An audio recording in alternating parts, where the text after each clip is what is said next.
The advertised positions of principal secretaries in the public service will be held from Wednesday next week for 10 days. The Public Service Commission has so far shortlisted 585 applicants for the position in different ministries. Tonight, we look at the number of shortlisted candidates and how many how many are needed to fill those positions. Take a look. It is a distillation that has seen the number drop from 9,154 to 585 shortlisted for the position of Principal Secretary. A number that includes politicians who lost in the August general elections, top technocrats and national security operatives, among others. All of them looking forward to filling up the 50 slots in the government of President William Ruto. The interviews will kick off on October 12th and will go on for 10 days until October 22nd. Those who will make it to the final list will have their names forwarded to the President for appointment.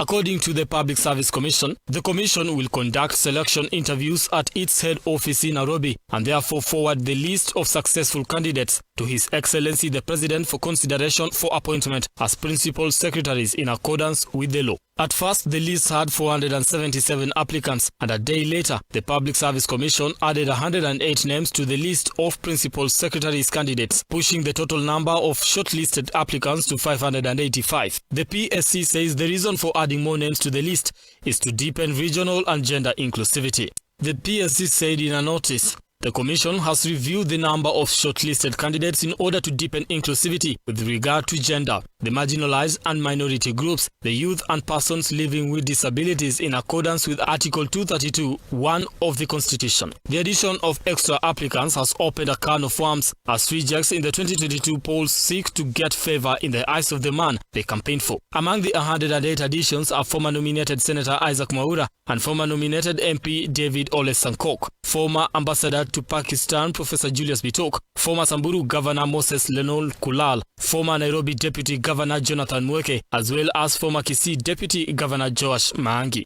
The list also included former Langata MP Nixon Korir and members of President William Ruto's Economic Advisory Council such as Alfred Ombudo Kombudo and Dr. Irene Asienga. Some 20 principal secretaries appointed in former President Uhuru Kenyatta's tenure were also shortlisted. President Ruto's allies who lost in the August 9th general election, such as former Kiminini MP Chris Wamalwa, former Narok Governor Samuel Ole Tunai, former Wajir West Member of Parliament Ahmed Kolosh, and former Isiolo Women Representative Rehema Jaldesa will also be interviewed for the position. Other close associates include Kori Sing'oei, who served as Ruto's legal advisor when he was the deputy president, and Professor Edward Kisiang'ani, a member of his communication team. Other candidates who made it to the list include Health CAS Masi Mwangangi, Interior CAS Winnie Gushu, IBC Commissioner Molu Boya, and IBC Corporate Communication Manager Tabitha Mutemi. According to the latest data from the Salaries and Remuneration Commission, a PS is entitled to a monthly salary of 765,188 Kenya shillings. The Kenya Kwanza administration will have 50 principal secretaries who will each head a state department in the 22 ministries,